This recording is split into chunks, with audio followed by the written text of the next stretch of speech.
सामने आ रहे हैं। कोयले की लूट पर आखिर रोक कब लगाई जाएगी? क्या लगातार इस तरीके से कोयले की लूट जारी रहेगी?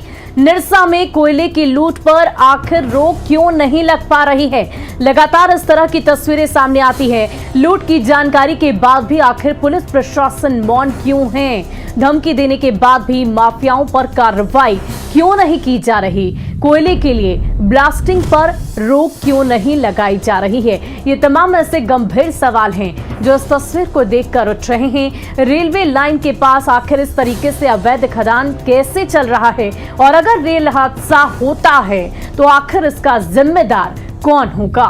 तो ये तमाम ऐसे गंभीर सवाल हैं जो इस तस्वीर को देखकर सामने आ रहे हैं। और इस पूरी खबर की अधिक जानकारी के लिए हमारे संवाददाता संजय गुप्ता इस वक्त हमारे साथ फोन लाइन पर जुड़ चुके हैं।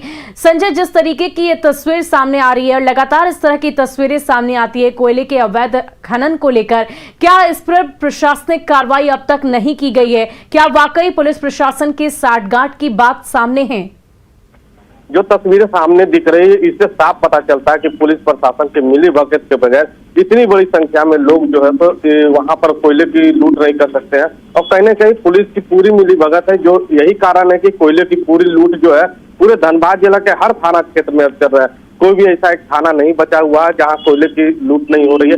दिन दहाड़े साइकिल से, मोटरसाइकिल से, पिकअप वैन, मारुति वैन, सभी वाहनों से जिस रास्ते से देखा जाए उस रास्ते में इस तरह की गाड़ियां चलती है और पुलिस प्रशासन थाने के सामने से ये सब गुजरती है। बावजूद उसके पुलिस प्रशासन इस पर अगर कोई कार्रवाई नहीं करती है तो इसमें कहीं कोई शक नहीं है कि पुलिस के जो आला अधिकारी हैं वो इसमें मिली भगत है। एक मोटी रकम उनके पास जाती है तो ही ये आंखें बंद की हुई है। सबसे बड़ी सवाल है कि बीसीसीएल के जो अपने प्राइवेट सिक्योरिटी गार्ड होते हैं, सीएसएफ, वो भी इस पर कार्रवाई नहीं कर रहे हैं। तो कहीं ना कहीं उनकी भी मिली भगत इसमें सामने आती है।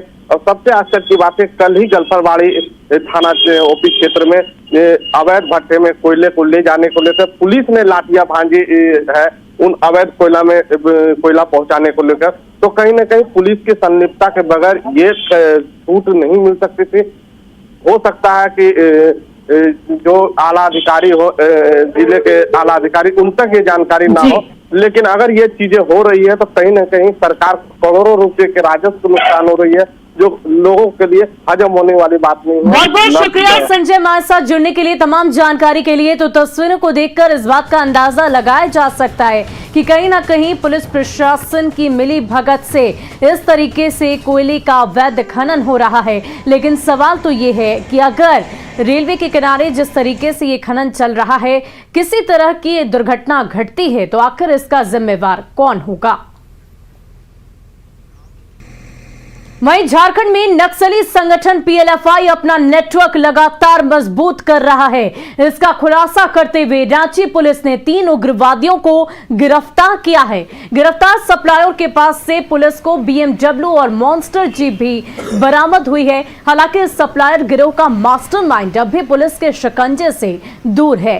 पुलिस की जानकारी में जो बातें सामने आई है उसके अनुसार ये पिछले 2 से 3 वर्षों से लगातार उग्रवादियों को न सिर्फ दैनिक जरूरतों का सामान बल्कि गोला बारूद और हथियार भी सप्लाई करते थे। पूरे मामले की जानकारी दे रहे हैं न्यूज़ 18 संवाददाता ओम प्रकाश। राजधानी रांची में उग्रवादियों को सामान सप्लाई करने के आरोप में 3 आरोपियों को दबोचा गया है। वहीं जो सामान उनके पास से मिले हैं वो काफी कहा जाए तो अपने आप में पुलिस को भी अचंभित कर रहे हैं। देख सकते हैं ये जो लग्जरी गाड़ियां हैं, बीएमडब्ल्यू और साथ में ये जो मॉन्स्टर अगर कहा जाए तो जीप की तरह मॉडिफाई की हुई गाड़ी है। और ये भी गाड़ियों से जो नक्सलियों को सामान सप्लाई की जाती थी, वहीं हथियारों की सप्लाई भी इन्हीं गाड़ियों से की जाती थी, जो बताता है कि इन दिनों जो नक्सली या फिर उग्रवादी हैं उनके जो सप्लायर हैं, जो उनके स्प्लिंटर्स हैं, वो कहीं ना कहीं अब काफ़ी ज़्यादा पैसे कमा रहे हैं, जिस वजह से ये महंगी गाड़ियां ले रहे हैं। आपको हम बताना चाहेंगे कि देख सकते हैं कि उग्रवादियों को जो सामान सप्लाई किए जा रहे थे उस पर टेंट बनाने का सामान भी है। देख सकते हैं ये टेंट बनाने का सामान है, जो कि 15 बैगेज ऐसे मिले हैं पुलिस को। वहीं पर स्लीपिंग बैग जिसका इस्तेमाल नक्सली या फिर उग्रवादी जो हैं वो जंगलों में रात बिताने को लिए करते हैं, वो सामान भी बरामद हुए। काफ़ी संख्या में पुलिस को ये सामान बरामद हुए। वहीं पुलिस को ये भी सूचना थी कि इनके पास हथियार भी है, हालांकि अब तक हथियार पुलिस को बरामद नहीं किए हो पाए हैं, जिसकी तलाश में पुलिस अब भी लगी हुई है। वहीं इस मामले में फिलहाल 3 आरोपियों को तो दबोचा गया है, लेकिन 3 अन्य आरोपी जो इसके मास्टरमाइंड हैं उनकी तलाश जो है वो पुलिस कर रही है। देखना होगा पुलिस को सफलता कब तक मिलती है, लेकिन जिस तरह से ये पूरा लग्जरी अगर जखीरा कहा जाए वो बरामद होना पुलिस के लिए एक बड़ी सफलता है। कैमरामैन संजीव तिवारी के साथ ओम प्रकाश, न्यूज़ 18 रांची। वहीं गुमला में एक बार फिर भाकपा माओवादी के नक्सलियों ने उत्पात मचाया है। यहां नक्सलियों ने बॉक्साइट परिवहन में लगी 27 गाड़ियों को आग के हवाले कर दिया। गुरादारी थाना क्षेत्र के कुंजाम पाट के 4 नंबर माइंस की ये घटना है। शुक्रवार रात करीब 9 बजे हथियारबंद नक्सलियों के दस्ते ने बॉक्साइट ढुलाई में लगी गाड़ियों में आग लगा दी थी। इसमें 10 करोड़ से अधिक की संपत्ति का नुकसान हुआ है। बताया ये जा रहा है कि 15 लाख के इनामी नक्सली छोटू खरवार, 5 लाख के इनामी रंथू राव और 2 लाख के इनामी नक्सली लजीम अंसारी के दस्ते ने इस पूरी घटना को अंजाम दिया है। हथियारबंद नक्सलियों ने माइंस में गोलीबारी करने के साथ ही मजदूरों से मारपीट भी की। साथ ही घटना के साथ पर्चा छोड़ते हुए काम बंद करने की चेतावनी दी है। बैठे थे, अचानक लोग आए, हम लोग को एक जगह बैठाए। बैठाने के बाद हम लोग अलग थे, कुछ देख नहीं पाए। फिर वे जलते हुए देखे हम लोग। कितना गाड़ी लगभग जला है? 27। कितना का लागत से होगा लगभग गाड़ी की लागत? वही 10 करोड़। स्टाफ का फ़ोन आया कि यहाँ पूरा आग जल रहा है। उसके बाद कुछ आदमी फिर जो है फ़ोन किया कि जो है मारपीट किया और सारे मशीन गाड़ी सब जला के कैंप में जितना भी था सब जला के चले गए। फिर हमने दोबारा फ़ोन करने का कोशिश की, किसी का फ़ोन नहीं लगा। तो फिर हम सुबह आए। सुबह आने के बाद देखें कि हमारा टोटल मशीन गाड़ी घोड़ा मिला के टोटल 27 इक्विपमेंट हमारा पूरी तरह से जल चुका है। वो लोग पोस्टर भी चिपका के गया है यहाँ, हम वो भी देखे हैं।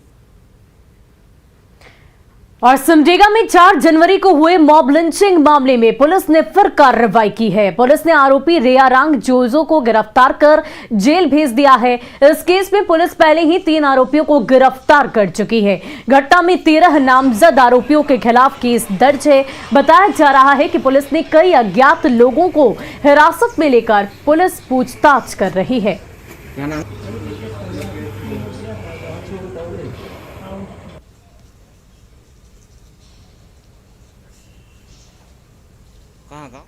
वहीं देवघर एयरपोर्ट शुरू होने से पहले एक बड़ा फर्जीवाड़ा सामने आया है। शहर के विभिन्न चौक चौराहों पर देवघर एयरपोर्ट में नौकरी दिलाने को लेकर पोस्टर चिपकाए गए हैं, जिसमें सीधा बहाली को लेकर नंबर दिया गया।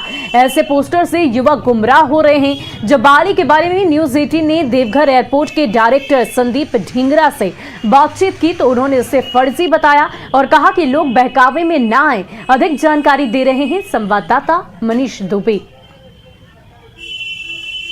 देवघर एयरपोर्ट का काम लगभग पूरा हो चुका है और एटीसी बिल्डिंग, टर्मिनल, रनवे सभी का काम लगभग पूरा हो चुका है और जल्द ही यहाँ से उड़ानें शुरू कर दी जाएगी। लेकिन इसके साथ साथ देवघर एयरपोर्ट स्टार्ट होने से पहले कई फर्जीवाड़े सामने आए हैं। अब देखिए कि देवघर के लगभग सभी चौक चौराहों पर ये एक पैम्पलेट चिपकाया गया है और ये सभी जगह देवघर के सभी चौक चौराहों पर लगा हुआ है, जिसमें लिखा हुआ है कि भारत सरकार द्वारा मान्यता प्राप्त एयरपोर्ट, भारतीय जो है या सीधे इंटरव्यू से भर्ती का सुनहरा अवसर, भर्ती हेतु लड़के एवं लड़कियों की आवश्यकता है। सैलरी जो है वो 14,800 से लेकर 26,800 रुपये, रहना खाना ओवर टाइम अवकाश सब कुछ। और एक नंबर दिया गया है कि इस नंबर पर आप फ़ोन करें और एयरपोर्ट में नौकरी पाए। लेकिन जब हमने एयरपोर्ट अथॉरिटी से बात की इसके विषय में तो उन्होंने सीधे इसे फर्जी करार दिया और ये बताया कि ये बिल्कुल गलत है और किसी ने फर्जी तरीके से इसे पूरे शहर में चिपकाया है, जिसको लेकर उन्होंने आवेदन भी दे दिया गया है और कार्रवाई की भी बात कही गई है। तो कुल मिला के ये कह सकते हैं कि अभी देवघर एयरपोर्ट चालू भी नहीं हुआ है और लोग फर्जीवाड़ा करने के लिए शुरू कर चुके हैं। तो ये बिल्कुल गलत है एयरपोर्ट अथॉरिटी के द्वारा बताया गया कि ये बिल्कुल गलत है और ये सभी चौक चौराहों पर लगा हुआ है। तो ये हमारी भी अपील होगी कि इस झांसे में ना पड़े, इस फर्जीवाड़े के झांसे में ना पड़े।